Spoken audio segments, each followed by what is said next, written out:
12일 동안 설교를 해야 시편에서 설교를 하는데, 제가 한 10분 정도에 걸쳐가지고 시편을 좀 정리를 해서 큰 그림을 좀 볼 수 있도록 해드려야 되겠다 생각이 들었습니다.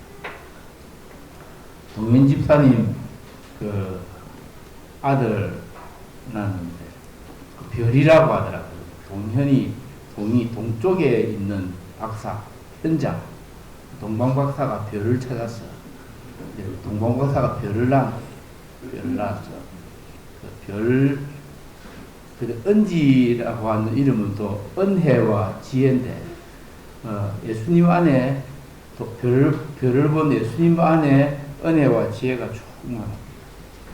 제가 나타난 소식을 듣고 그걸 간단하게 보냈는데 주의 깊게 안 보신 것이라고 생각합니다.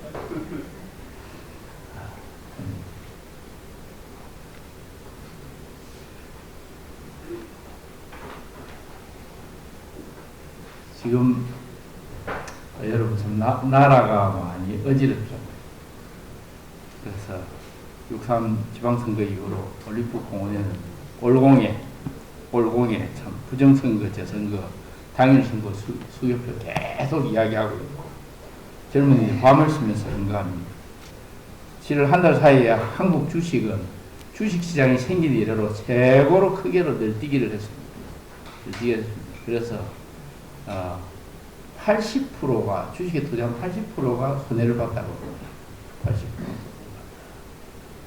젊은이들이 전세금도 날리고, 결혼 자금도 날리고, 또 그렇게 하면서 지금 역대 이래로 우리가 경기가 이렇게 좋을 리가 없는데, 이번에 체감으로 느끼는. 그런데 이것은 완전히 이제 뭔가 큰 손들이 해가지고 작동을 해가지고 개미 투자자들이 곡소리가 나고, 가정이 불화하고 이혼이 속출하고 하는 이런 시기가 왔습니다. 또 5년이나 된 이제 러시아와 우크라이나의 전쟁은 끝이 날 기미를 보이지 않습니다. 미국과 이란의 전쟁 역시 언제 마무리될지, 곧 마무리된다 하는데 전 세계가 불안하고 참 힘든 시기를 우리가 살고 있습니다. 이러한 시절에 우리가 주일날 모여서 예배드리는 이유가 무엇입니까? 왜 우리가 예배를 드립니까? 주일은 우리가 무엇 때문에 사는지를 묻는 날입니다. 이날 유도 안 하고 우리가 안식일로 지킨다 하는데, 안식일을 하는 것은 하나님이 천지창조를 다 마치시고 그 다음에 안식하셨잖아요. 예수님이 구속사역을 다 마치고 주일날 부활하셨잖아요. 우리가 그 날을 기념합니다. 그 날을 기념하면서 우리 인생이 왜 사는지, 내가 발버둥 치고 살아도 안 되더라. 그래서 하나님 안에 안식하는 것을 배우는 것. 여러분, 열심히 막 내가 한다고 하는데 성공할 수가 없잖아요. 그래서 매일 우리가 밥 먹고 죽자고 일하는 이유는 그 인생에 대한 해답을 주일날 와서 찾기를 원하는 겁니다.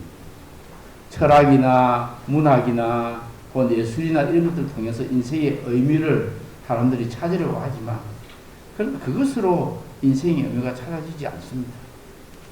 율법과 역사와 예언서는 하나님께서 주시는 계시를 통합하는 하나님의 해답입니다. 시가서는 하나님의 계시에 대해서 우리가 어떻게 반응하는가를 다루고 있는 책이 시가서입니다. 어떤 분은 이렇게 얘기합니다. 성경 한 장 한 장은 하나님의 은혜의 향기를 담고 있다. 그러나 시편만큼 하나님의 향기를 충만하게 발산하지 못한다.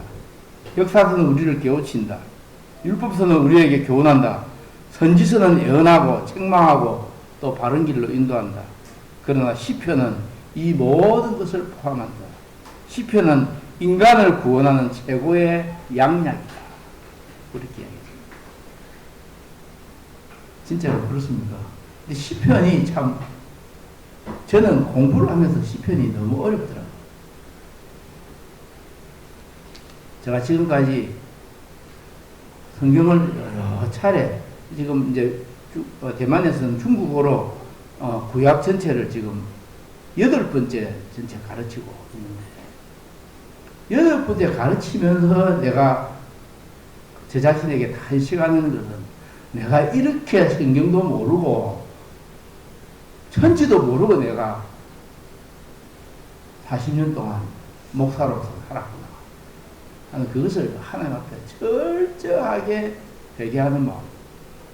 그래서 지금 제가 이 방학 때 와가지고 뭐합니까 이러는데 열심히 공부하고 있습니다. 열심히 공부하는데 열공해요. 그래서 집에는 듣고 막 그러니까 아침 일찍에 도서관에 가가지고 집사람 출근하면 나도 도서관에 가가지고 도서관에 가서 저녁에 있다가 저녁까지 있다가 제가 옛날에 그 신대원 시험 볼 때보다 더 열심히 공부하고 있습니다. 구약도 지금 여러분들 통독을 한국어로 하지만 저는 중국어로 하고 또 영어로 또 통독을 하고 또 그 다음에 또 그 관련된 책들 쌓아놓고 이렇게 쌓아놓고 열심히 공부를 합니다. 그러면서 하나님 제가 좀 진작 좀 철이 들어가지고 성경 말씀을 더 알았어야 하는데 시편도 모르고 성경도 모르고 하나님 나라에 갈 뻔했습니다. 이런 생각을 하면서 공부하고 있습니다. 시편 참 어렵잖아요. 내가 뭐 말은 쉬운 것 같은데 참 어렵거든요. 시편이. 그래서 다른 게 역사서나 이런 것들은 역사가 있고 스토리가 있는데 시편은 스토리가 없어서 중구난방이에요. 근데 어떨 때는 하나님께 원망하는 원망을 하고 탄식을 하다가 또 어떨 때는 하나님을 찬양한다 하다가 또 어떨 때는 또 하나님 왜 이렇습니까? 왜 이렇습니까? 하면서 참 심지어는 저주하는 시도 그 안에 있잖아요. 예를 들면 그들의 자녀를 발에다가 발을 잡고 성벽에 치는 자는 복이 있을지어다. 그것은 이건 완전히 내 원수가 있는데 이 원수 아들내미를 잡아가지고 성벽에다가 떼기장 치는 말이야. 경상도 말이거든. 그렇게 해도 그런 자에게 복이 있을진저. 그런데 복이 있도다. 그렇게 하다가도 하나님을 찬양합니다. 하나님을 경배합니다. 하나님께 감사합니다. 그렇게 하는 것이 섞여 있는 것이 시편입니다. 그래서 여러분 시편이 잘 보시면 시편의 70%가 단식시입니다. 단식시. 그리고 30% 정도가 하나님께 경배하고 찬양하고 감사하는 시입니다. 그래서 이런 것들을 조금 알고 시편을 좀 보면 좀 좋은. 그래서 제가 오늘 제목을 찬양과 기도의 책 시편이라 했습니다. 자, 이게 봤는데 너에게 대해서 내가 함께 있을 때에 너에게 말한 바 모세율법과 선지자의 글과 시편에 여기 시편이 우리가 지금 말한 시편이 아닙니다. 그 당시에 유대인들이 그 세 가지로 나눴거든요. 세 가지로 나눴는데 이거 모세율법, 모세원과 선지자의 글은 전선지서와 후선지서. 전선지서는 역사서를 이야기하고 또 후선지서는 지금 우리가 말하는 선지서를 이야기합니다. 이 시편이라고 하는 것은 사실은 성문서라고 하는데 성문서라고 하는 건 뭐냐면은 이 성문서를 영어로는 writings라고 해요. 그걸 유대인들은 그걸 가지고 토라, 나비임, 또 케투빔 이렇게 나눴습니다. 토라에 그래서 토라는 모세오경이고 나비임은 선지서고 케투빔은 성문서인데 성문서에 제일 첫 번째 오는 것이 시편입니다. 제가 간단하게 이거 보여드릴게요. 유대교에서는 성경을 분류할 때 우리가 조금 다르게 하는데 첫째 선지서를 전선지서와 후선지서로 나누고 성문서를 시편, 여기 잠언, 어룻기, 아가, 전도서, 에레미야, 예가, 에스더, 다니엘, 에스라, 느헤미야, 역대기 이것이 다 유대교 안에는 그래서 그렇게 세 개 있어요. 그러니까 오경, 선지서, 성문서. 그래서 그 성문서를 대표하는 것이 시편이기 때문에 시편을 이렇게 하는 거죠.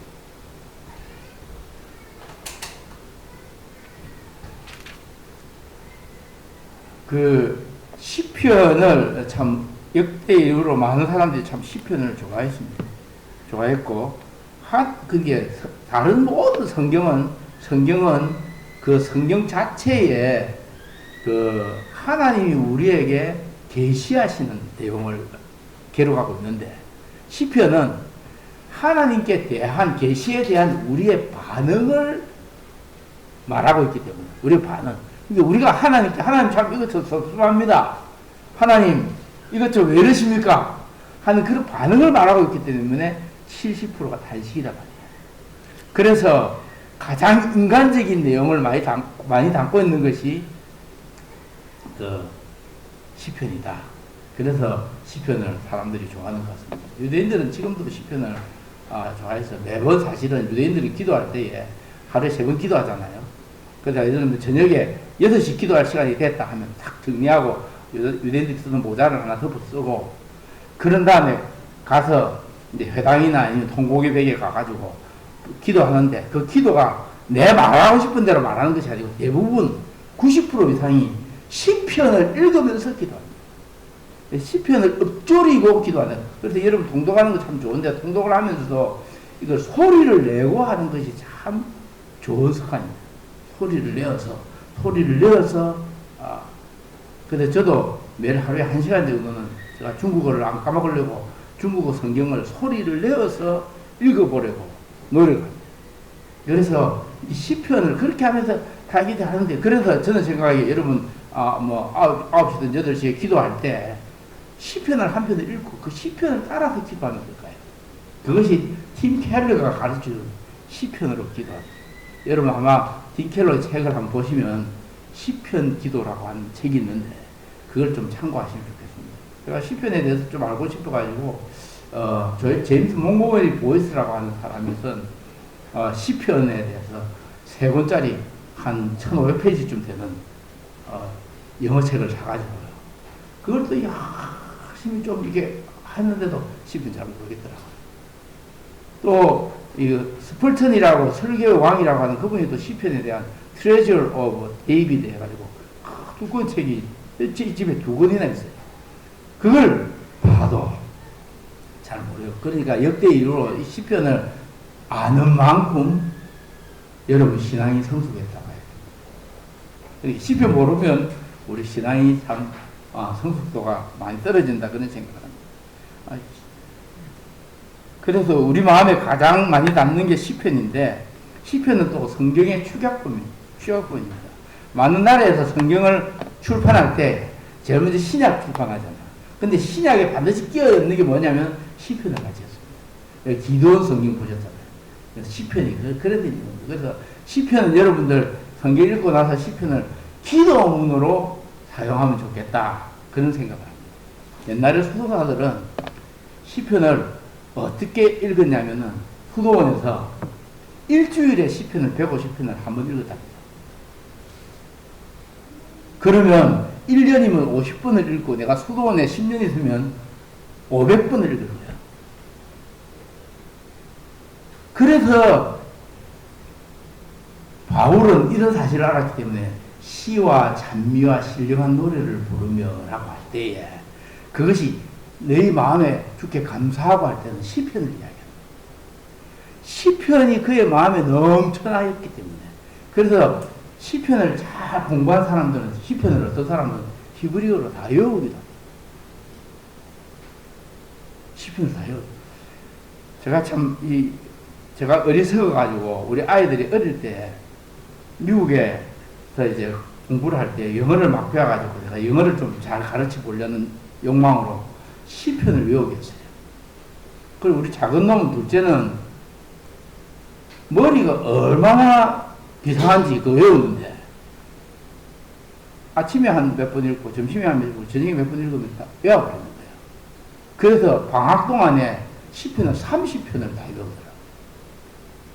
그때 제가 아이고 이놈아, 내가 니 같은 머리가 있었으면 박사학위 10개나 땄겠다 이래 생각했는데, 나중에 제가 어리석었다는 게 뭐냐면 그때 좀 얘를 자극을 해가지고 시편 150편을 다 영어로 외우도록 했어야 되는데 제가 그걸 못했어요. 뭐라고 그냥 영어 배우고 학교에서 A 받고 뭐 좋은 대학 가는 그것이 중요하다고 생각해가지고 하나님 말씀이 꿀과 송이 꿀보다 더 달고 금과 정금보다 더 낫다고 하는 그 사실을 제가 놓쳐버린 거예요.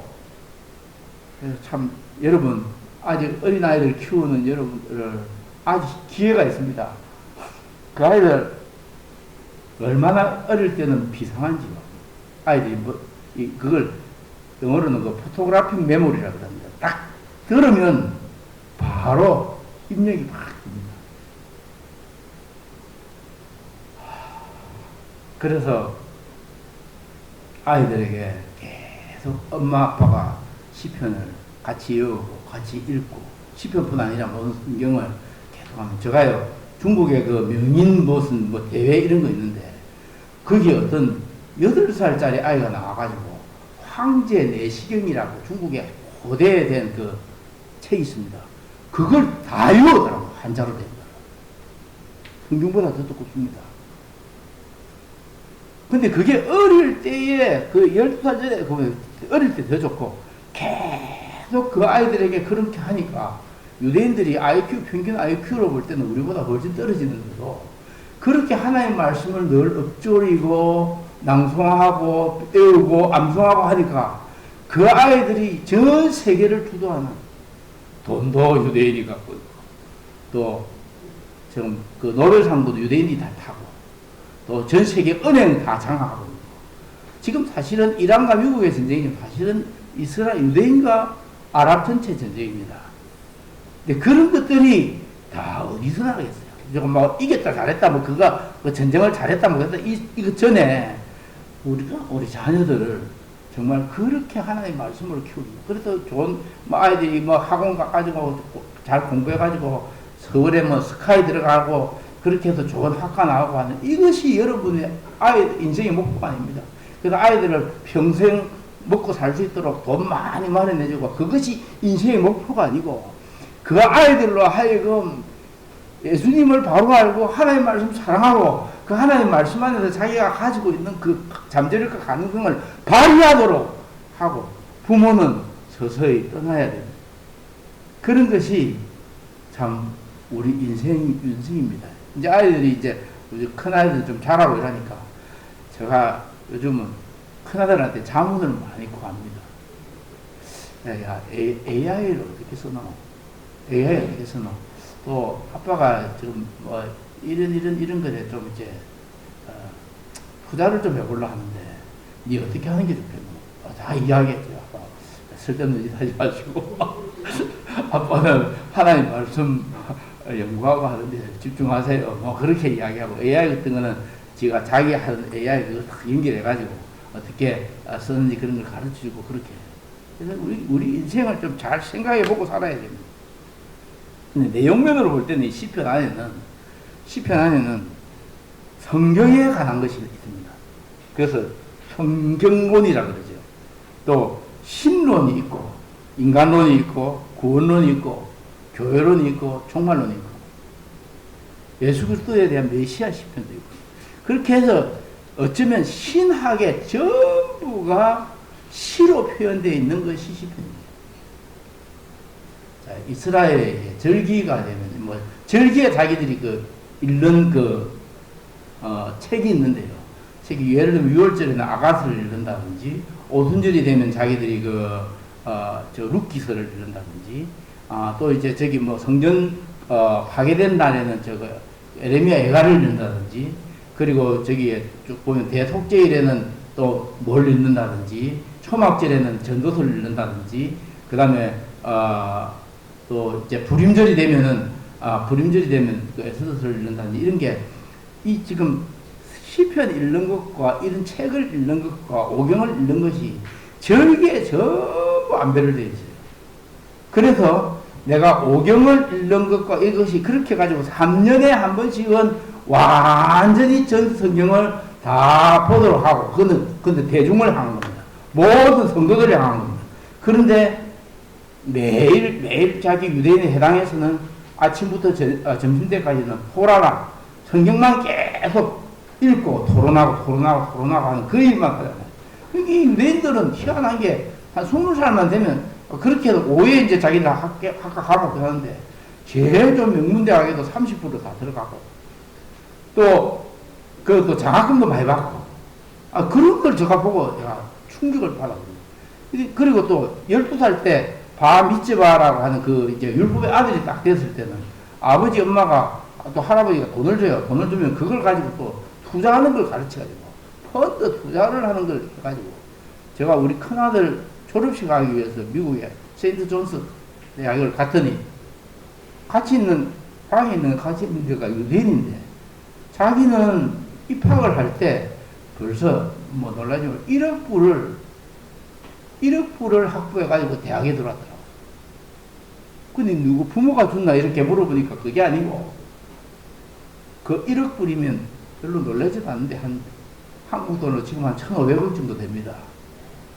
1,500억 정도 되는 거를 대학교 1학년짜리가, 이 20살밖에 안 되는 대학교 1학년짜리가 가지고 있고, 학교에 또 뭐 몇백만 원 기부하고, 이렇게 하는 걸 보고 제가 놀랐습니다. 근데 어째 그러냐. 12살 때 밤이 집어가 딱 돼가지고 이제 그 율법의 아들이 딱 됐을 때는 부모들이 그때부터 투자하는 걸 가르친대요. 투자하는 걸 가르쳐가지고 어떻게 돈을 불려야 돼. 그래서 할아버지, 할머니하고 계속 하는 게 내 용돈 가지고 뭐 로봇 샀다, 무슨 책을 샀다, 이런 걸 말하는 게 아니고, 그런 거 가지고 어떻게 아들이 자립할 수 있도록 하는 것들을 가르치니까, 그런 걸 보고 제가 참 충격을 받았습니다. 그래서 나는 생각에 우리 여기 있는 어린 아이들 늦지 않았거든. 지금부터 열심히 잘 가르쳐가지고 막 경제적으로 독립뿐 아니라 하나님의 말씀에 충실해서 세계를 움직이는 그런 사람이 되면 좋겠다, 그런 생각을 하게 됩니다. 자, 즐길 때 있는 게 이래요. 아가테, 유월절, 루키서, 오순절에 에레미야, 성경 파괴, 전도서, 장막절, 에스더, 불임절, 그래 읽고요. 그 시가서는 이제 이래 돼 있잖아요. 욥기는 고난, 시편은 찬양, 잠언은 지혜고, 전도서는 허무고, 아가서는 사랑과 애정이고, 산문과 원문 적어가지고 간단히 적어놨는데, 산문은 우리가 지금 하는 스토리입니다. 역사서. 이 산문이 얼마 정도 되느냐? 산문과 구약을 볼 때는 산문과 운문의 퍼센티지가 50%. 운문 시가. 그러니까 왜 그렇게 시가 되냐면은, 주전 1000년 전까지만 해도 사람들이 글로 된 것이 없었어요. 예를 들면 성경이나 이런 것들이. 그러니까 그때 전에는 전부 다 외워야 되거든.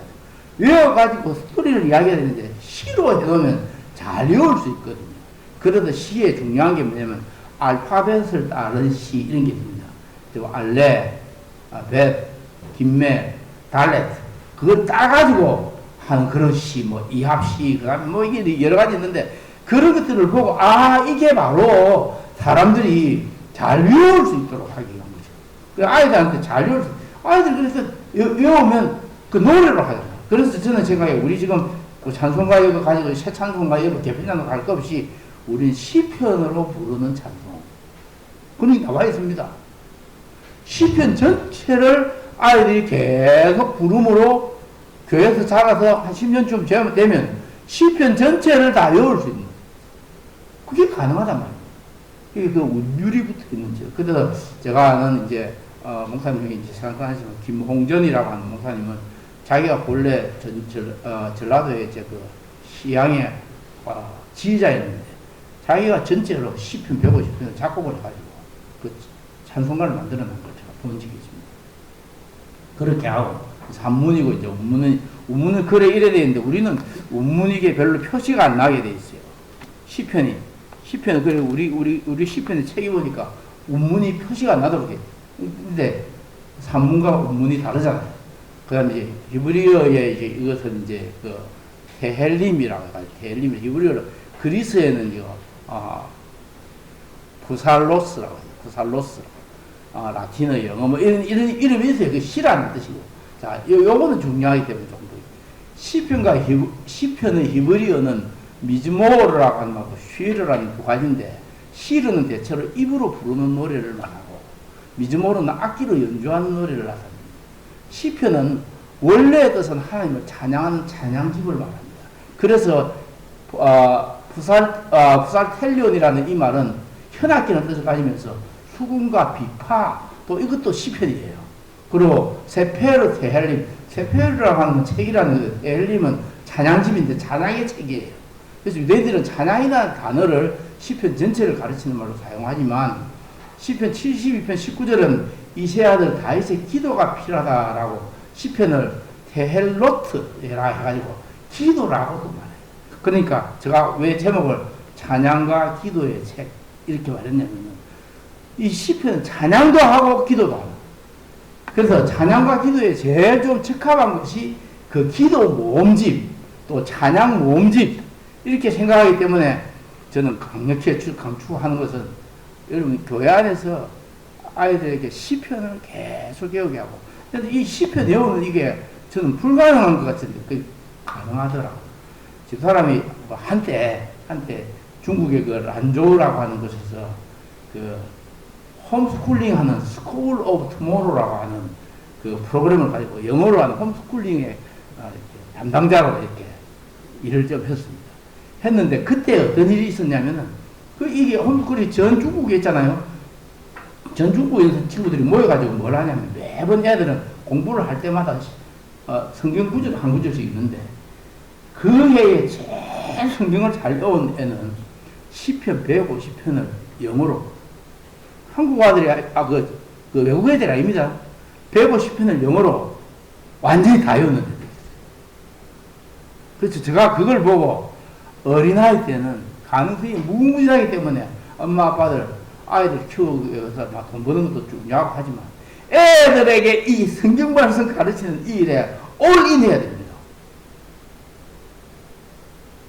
이것이 그 아이 하나가 이 세상의 운명을 바꿀 수 있습니다. 그래서 제가 그런 걸 보고 이게 너무 불가능한 일은 아니다 아시기 바랍니다. 시편은 이렇게 구성되어 있습니다. 5권으로 되어 있죠. 5권으로 1권 다윗의 시, 2권 다윗과 고라의 시, 3번 대부분 아삽의 시, 대부분은 또 저자가 불명하고 다윗의 시, 이래 돼. 이걸 좀 더 자세하게 좀 보면은 자세하게 보면 이래 복잡하게 되면 이건 사진 하나 찍어 놔가지고 집에 가서 한번 자세히 보시기 바랍니다. 시편의 어떤 주제가 뭐냐, 150편 6절에 호흡이 있는 자마다 여호와를 찬양하라. 호흡이 있는 자마다, 아직 살아있는 자마다 여호와를 찬양하라.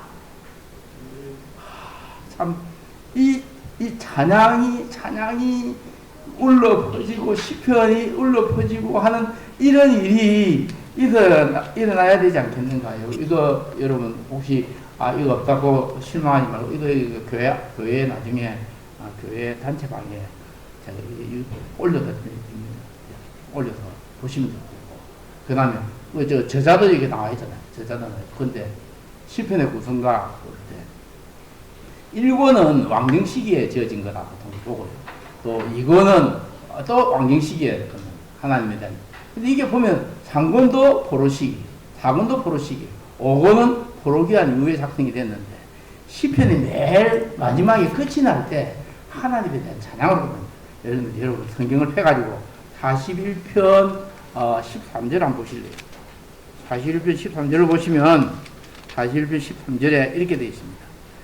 이스라엘의 하나님을 영원부터 영원까지 송축할지로다. 아멘, 아멘. 그 다음에 42편에서 72편도 끝날 때 72편 18절 한번 보십시오. 72편 18절을 보면 또 이래 놨어요. 72편 18절에 홀로 기이한 일을 행하시는 여호와 하나님 이스라엘의 하나님을 찬송하며 그 영화로운 이름을 영원히 찬송할지어다. 온 땅에 그의 영광이 충만할지어다. 아멘, 아멘. 아멘, 아멘으로 끝나요. 그럼 89편 52절 한번 보실래요? 89편 52절도 보시면은 52절에 이렇게 되어 있습니다. 52절에 여호와를 영원히 찬송할지어다. 아멘, 아멘. 그 다음에 4권의 마지막 106편 48절 한번 보실래요? 106편 48절. 106편 48절도 보시면은 48절에 이렇게 놨습니다. 여호와 이스라엘의 하나님을 영원부터 영원까지 찬양할지어다. 모든 백성들아 아멘 할지어다. 할렐루야. 모든 백성들아 영원히, 그 다음에 5권은 107편에서 150편인데, 150편은 한 편 전체가 여호와에 대한 찬양으로 끝납니다. 마지막 이제 결론이 부분인데, 사실은 150편, 보면 150편 마지막을 한번 보실래요? 150편을 한번 보시죠. 150편이 이제 시편의 결론이에요. 결론인데, 시편의 결론에 우리가 이런 좀 같이 읽겠습니다. 시작. 할렐루야. 그의 성소에서 하나님을 찬양하며 그의 권능의 궁창에서 그를 찬양할지어다. 그의 능하신 행동을 찬양하며 그의 지극히 리하심을 찬양할지어다. 나팔 소리로 찬양하며 비파와 수음으로 찬양할지어다. 소고치며 춤추며 찬양하며 현악과 통수로 찬양할지어다. 큰 소리 나는 재금으로 찬양하며 높은 소리 나는 재금으로 찬양할지어다. 호흡이 있는 자마다 여호와를 찬양할지어다. 할렐루야. 자, 하나님을 찬양하는 할렐루야. 이제 우리 김창호 목사님 이제 히브리어를 배웠을 때 히브리어를 얼마나 기억을 하고 있는지 테스트를 하고, 할렐루야가 히브리어에 무슨 칼입니까? 피엘입니까? 후엘입니까? 히팔입니까? 자, 이게 좀 기본적으로 좀 알아야 됩니다. 이게 PL이라고 하는 동사의 명령법이고 3인칭 복수입니다. 이게 무슨 뜻이냐면은, 할렐루야라는 건 너희들은 하나님을 찬양하라는 명령입니다. 호흡이 있는 자마다 다 하나님을 찬양하라. 할렐루야는, 야는 하나님이십니다. 하나님을, 호흡이 있는 자들은 남녀노소 누구를 막론하고 잘났든지 못났든지, 지가 높든지 아니면 지가 낮든지, 돈이 있든지 없든지, 지식이 많든지 적든지, 호흡이 있는 자는 다 하나님을 찬양하라. 이게 시편의 결론이에요. 할렐루야. 이것을 명령하고 있다고. 그래서 그런 것들을 가지고 참 하면 좋겠어요. 이 옛날에 제가 참 이 시편을 150편이나 이래 했다 하지만, 150편이나 했는데, 근데 옛날에 종교개혁 시대에 위구노라고 하는 종교개혁 신교도들이 있었어요. 개신교도들이. 위구노는 칼빈주의자들로 그 프랑스에서 개신교를 믿었던 프로테스탄트였습니다. 이 사람들이 너무 잘했던 게 뭐냐면, 시편을 너무 찬양하고 읊조리고 그 핍박과 박해 가운데 찬양하고, 특별히 로마 교황청에서 시편을 못 읽도록 하고 낭독을 못 하도록 하기 위해서 엄청 핍박을 했는데, 이 사람들은 늘 그 고난 가운데 참 일하면서 시편을 이렇게 외웠습니다. 그래서 그 다음부터 위구노를 잡으면은 시편을 못 외우도록 혀를 뽑아버렸습니다. 그럼에도 불구하고 시편을 찬양하고 시편을 노래하고 하나님을 찬양하고, 그래서 우리가 사실은 주일날 이게 와서 하나님을 찬양하고 하나님 노래하고 하는 이 이유는, 우리 인생의 목적이 우리를 창조하시고 우리의 생로병사를 주관하시고 우리 인생의 성공과 이 모든 것을 관장하시는 그 하나님을 높이기 위해서 우리가 이 시편을 찬양 예배하기 위해서 온 거 아니에요. 그래서 시편은 다른 말로 말해서 예배의 책입니다. 근데 우리가 너무 시편 보면 뭐 주소도 없는 것 같고 중구난방인 것 같고, 그래서 시편을 그렇게 사랑하지 않습니다만은, 저는 가능하면 시편을 현대인의 성경이나 이런 것들로 좀 쉬운 걸로 해가지고 좀 시처럼 그렇게 하면서 시편을 매일 여러분 기도하기 전에 시편 한 편 읽고 또 시편을 따라서 기도하고, 특별히 이제 팀 켈러는 시편에 대해서 아주 시편으로 기도하기 아주 잘 나왔기 때문에 그 책을 꼭 사가지고 같이 좀 읽으면서 내가 시편으로 기도해야 돼. 내가 기도가 안 될 때 그렇게 시편으로 기도하면 좋겠다, 그런 생각이 드는 것입니다. 좀 길게 하면 또 이제 안 되는 거고, 제가 몇 가지 시편에 대한 좀 해석의 예를 하나만 들어요. 자, 시편의 표제는 시편의 표제가 이런 정보를 제공하면 저자와 전성집단 다이다사코라 솔로 이런 거 있고, 문학적 형식이 신지 노래인지 기도인지 마스길 믹담 이런 게 또 있잖아요. 인도자가 누군지, 또 현악기를 썼는지, 알라모, 기띠, 이런 게 있는데, 기띠 이런 거죠. 이런 거 잘 이해가 되잖아요. 기띠. 그 다음에 백화바에 드린 시, 뭐 이런 게 있습니다. 백화바를 왜 맞춰서 백화바에 쓴 시는 봄에 드린 시고요. 기띠시라고 하는 것은 가을에 부른 시입니다. 근데 그 기띠시라는 게 원래 뜻은, 포도주를 틀에 넣어가지고, 포도주를 밟아가지고, 포도주를 짜내는 그런 뜻입니다. 그래서 어떻게 하냐면은, 백합화라고 하는 봄에 부르는 6월절에 부르는 노래. 그 다음에 기띠시라고 하는 것은 가을에, 그러니까 초막절에 부르는 노래. 그런 거였습니다. 그리고 또 어떤 거는 보면 또 성전에 올라가는 노래 이런 거 있잖아요. 예배 용도로. 성전에 올라가는 노래, 성전에 올라가는 게 15편이에요. 왜 15편인가? 이건 좀 생각해 봤습니까? 아무도 생각 안 해봤을 건데, 15편이요. 이 성전에 올라가는 노래를 아는 분들이 히스기야가 편집을 했다는 이야기를 합니다. 히스기야가 자기가 죽을 병이 걸렸을 때 하나님의 은혜로 15년의 수명을 보장받았습니다.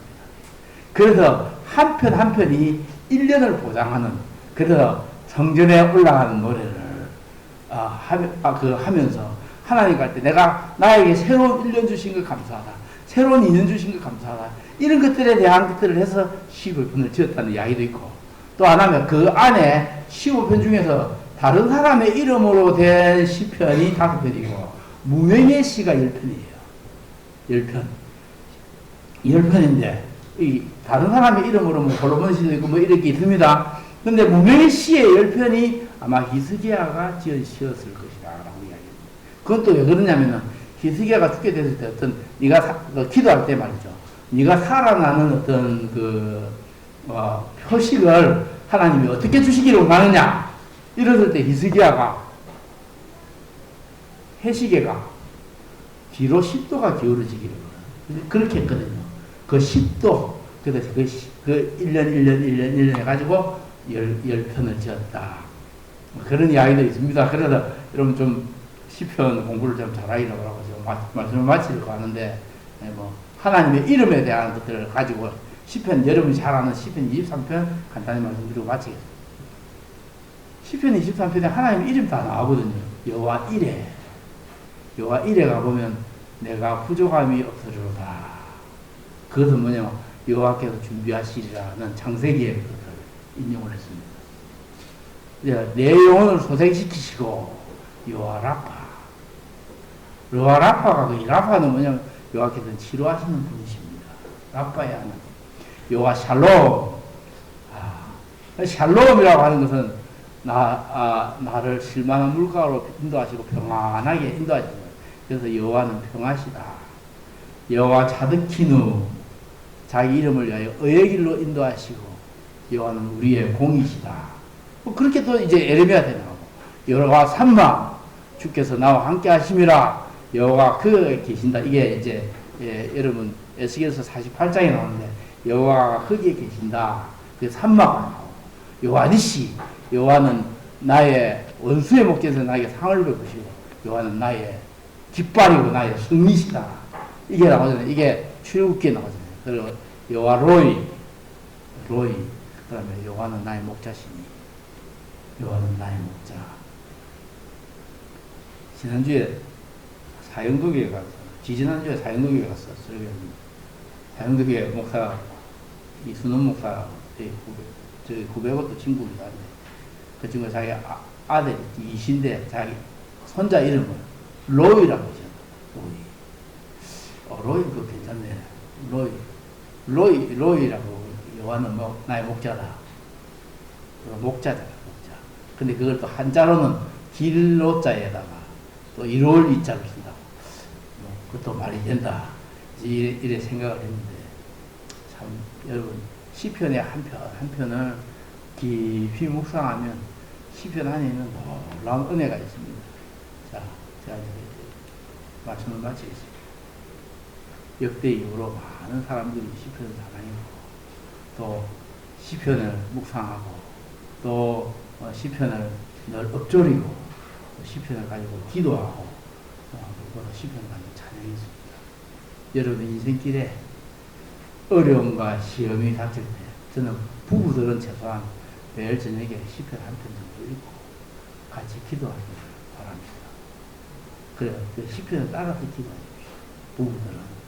또 아이들과 함께도 아침과 저녁에 이 시편을 가지고 같이 기도하고 또 아이들에게 아이들 문제를 하나님께 놓고 그렇게 하면 여러분 교회에 아이들로 가득 차고 젊은 새 생명이 가득 차는 그런 안락하는 해가 될 줄 믿습니다. 기도하겠습니다. 하나님 아버지,